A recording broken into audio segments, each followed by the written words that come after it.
서브 이슈입니다.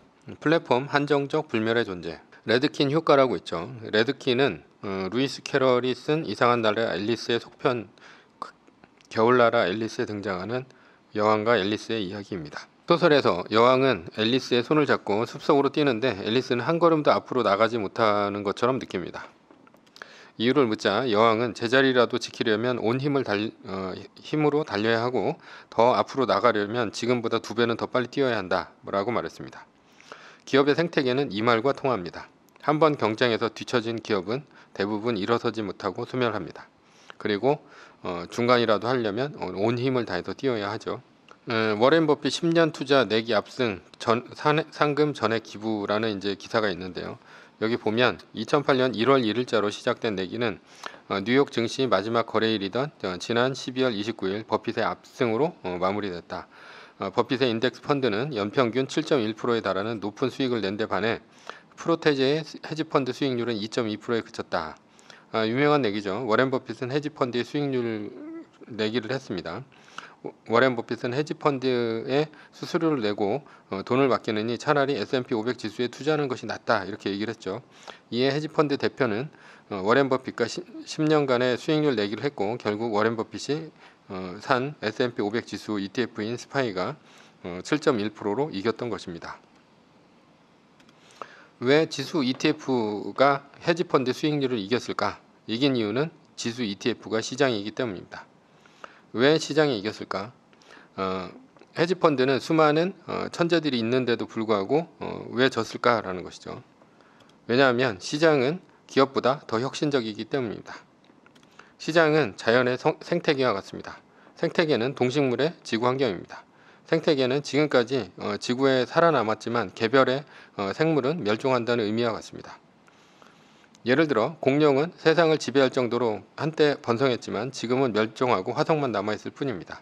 그러니 생태계인 지구 자체는 지구 생성 이후 멸망할 때까지 살아남을 것이지만 한때 번성했던 생물은 언젠가는 멸종하고 맙니다.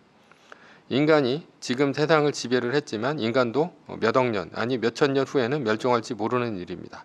그러니 시장은 앞으로도 자본주의가 지속되는 한 살아남겠지만 개별의 기업은 세계 1등이라 할지라도 멸종한다는 얘기가 됩니다. 이것은 S&P 500 기업에 살아남을 수 있는 그러니까 편입될 수 있는 그런 차트를 나타낸 것인데요. 1960년대에는 기업이 한번 편입하면 지속기간이 60년에 가까웠습니다. 여기 보시면 이렇게 60년 이상이 되는 것이죠. 60년 이상이 됩니다. 그러나 요즘 같은 경우는 이렇게 20년 이하가 됩니다. 20년 이하가 되고 그리고 2025년이 지나면 거의 15년 정도로 이제 줄어든다는 얘기가 됩니다.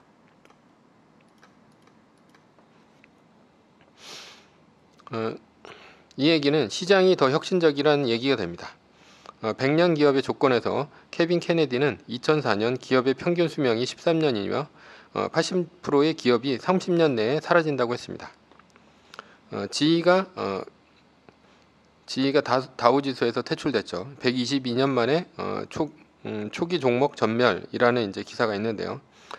이거는 좀 된 기사긴 하지만 상징적으로 나타내는 기사라고 볼 수 있죠. 지이는 다우지수 출범 당시 지수 산출에 포함된 12개 종목 중 하나였습니다.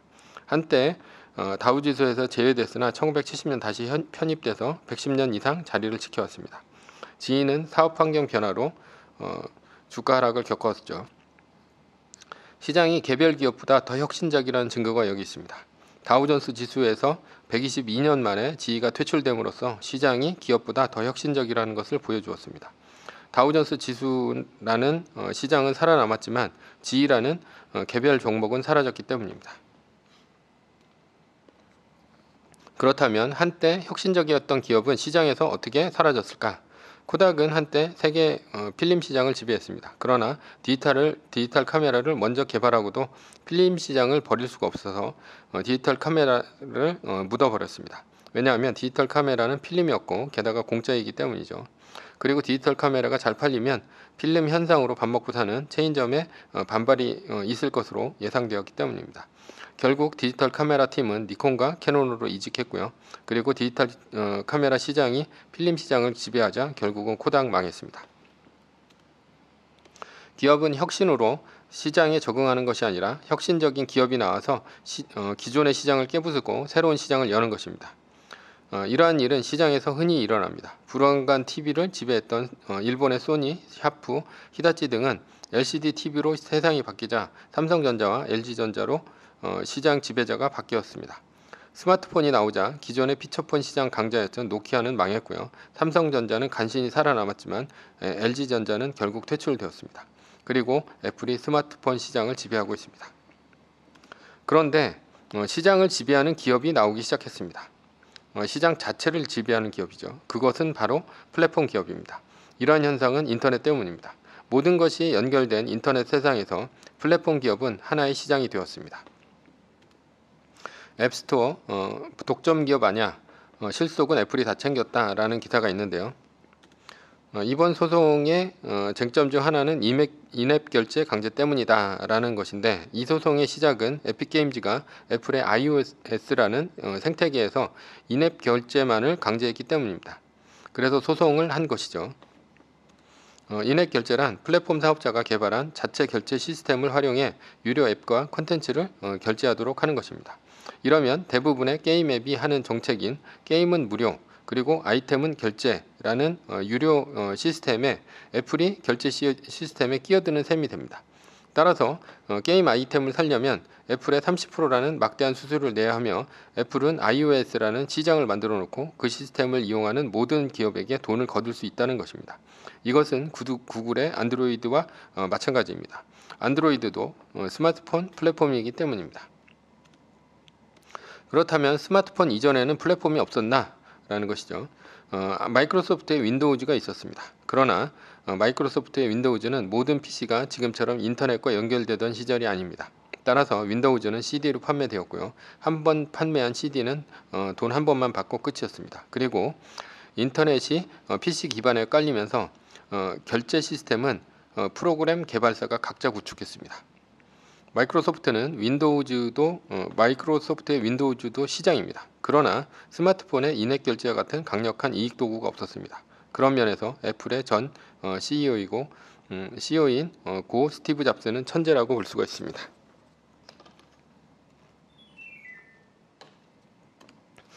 인앱 결제를 가져오면서 애플과 구글은 스스로 시장이 되었습니다.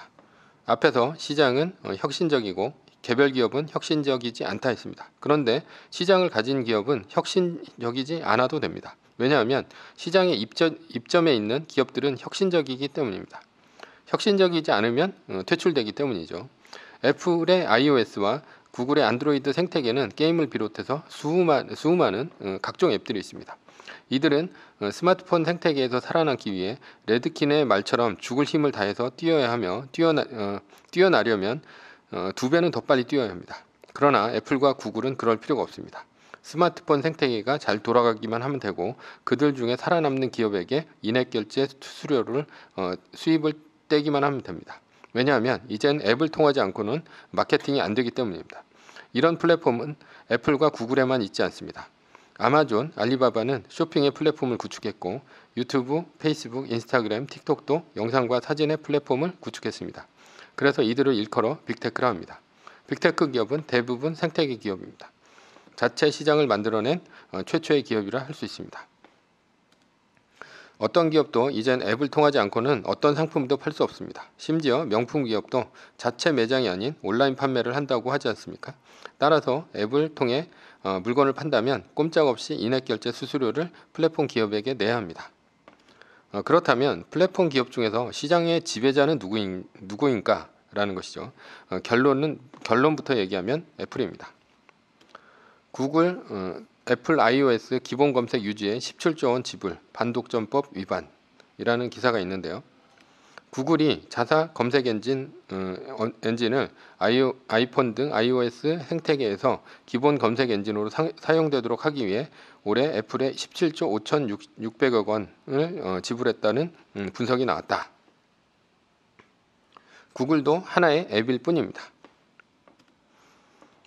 구글은 그리고 애플 앱 추적 금지하자 페이스북 광고 효과 15% 하락했다라는 이제 기사가 있는데요. 페이스북이 애플의 앱 추적 투명성 기능 도입으로 iOS 상의 광고 성과가 15%가량 떨어졌다 이렇게 얘기를 했습니다.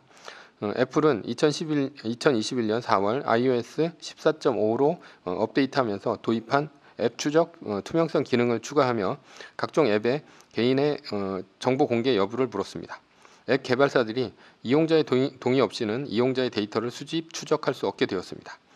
이에 따라 특정 앱이 데이터 수집을 원한다면 이용자에게 알림창을 띄워서 앱에서 데이터 추적 허용을 선택하게 했습니다. 그리고 결과가 나왔죠.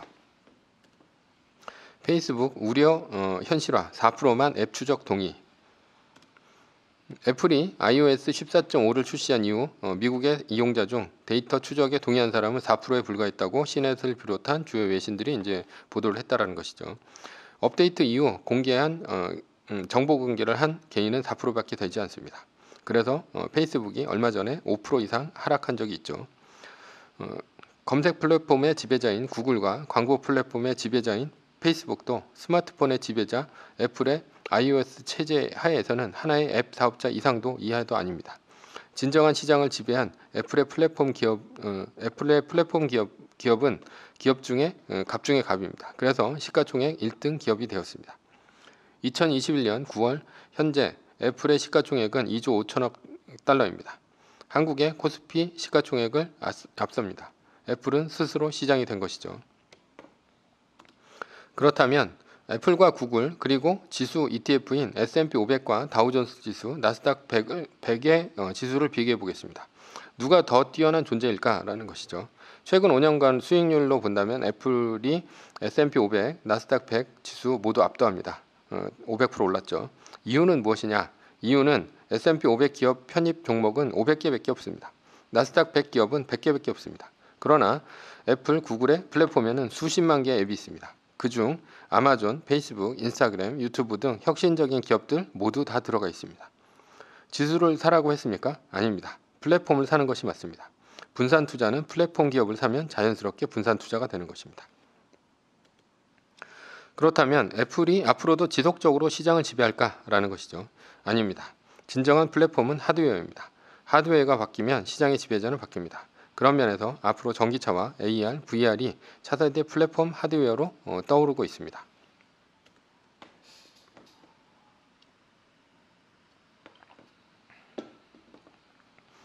페이스북은 애플의 앱 사용 정책이 바뀌자 한순간에 사업 모델이 날아갈 지경에 이르렀습니다. 그래서 페이스북이 신경 쓰는 것이 바로 새로운 하드웨어의 지배입니다. VR의 강자인 오큘러스를 인수해서 오큘러스 퀘스트 2를 내놓았고요. 럭셔리 안경의 대명사인 레이벤과 더불어 스마트 안경을 내놓으면서 AR 시장을 선점하려 하고 있습니다. 물론 애플도 조만간 VR과 AR의 기기를 내놓을 것입니다. 앞으로 자율주행차의 시대가 옵니다. 자율주행차의 시대가 오면 차 안에서 운전을 할 일이 없습니다. 따라서 자율주행차의 옵션은 공짜가 되거나 월정액을 내고 쓸 것입니다. 그러나 기업의 이익에 가장 강력한 것은 스마트폰에서 봤던 것처럼 플랫폼의 인앱 결제입니다. 현재 시각으로 미래를 상상한다면 테슬라와 반테슬라 진영으로 나뉠 것입니다. 테슬라는 당연히 자체의 인앱 결제 플랫폼을 갖고 갈 것입니다. 그렇다면 반테슬라 진영은 어떤 플랫폼을 갖고 갈까? 자율주행 옵션은 엔비디아가 가장 앞서 있습니다. 하지만 인앱 결제 플랫폼은 애플의 iOS와 구글의 안드로이드가 유력합니다. 반테슬라 진영의 자동차 기업은 메르세데스 벤츠, BMW 등 독일 명품차뿐 아니라 현대차나 미국의 포드, GM, 스텔란티스 이런 모든 것들이 포함될 것입니다. 이들은 자율주행 옵션을 만들기에도 수천억 달러가 드는 일입니다. 따라서 벅찹니다. 그러니 하물며 인앱 결제 플랫폼까지 개발한다는 것은 어불성설입니다. 그러니 애플과 구글 중 하나를 고를 것입니다. 럭셔리를 표방한다면 아마도 애플을 고를 것이고 범용성을 추구한다면 구글을 고를 것입니다. 여기에도 변수가 있습니다. 애플이 애플카로 자율주행을 완벽하게 구현한다면 아마도 그들의 선택지는 구글의 안드로이드만 남습니다. 애플은 스스로 iOS를 폐쇄형으로 지금처럼 할 것이기 때문이죠. 애플은 자율주행차를 개발하지 못한다 하더라도 관계없습니다. 자율주행 옵션은 옵션일 뿐입니다. 엔비디아 등이 자율주행 옵션을 완벽하게 개발했다면 자율주행 옵션은 엔비디아 것을 쓰고 자신은 애플의 로고를 박아 인액결제 플랫폼을 갖고 갈 것입니다. 자율주행 옵션은 월정액으로 단순 결제이지만 인액결제 플랫폼은 세상의 모든 기업을 가져오는 것이기 때문입니다. 따라서 애플은 자율주행 옵션을 장착한 자율주행차에 자신의 인액결제 플랫폼을 얻는 전략적 선택을 할 가능성도 있습니다. 이러면 자율주행차의 오류나 해킹에 의해서 차 사고가 나도 자유롭기 때문입니다. 왜냐하면 자율주행차의 사고는 모두 자율주행차 옵션의 회사에 귀속되기 때문입니다. 따라서 인액결제 플랫폼만을 선택하는 전략은 경우에 따라서는 위험을 해치하는 전략일 수도 있습니다. 차세대 이동수단, 모빌리티는 전기차로 정해져 있지 않습니다. 수소차가 될 수도 있고요. 도시명 항공교통인 UAM이 될 수도 있습니다. 에어택시죠. 그리고 로봇이 될 수도 있습니다. 전기차가 미래의 교통수단이 된다는 생각을 버립시다.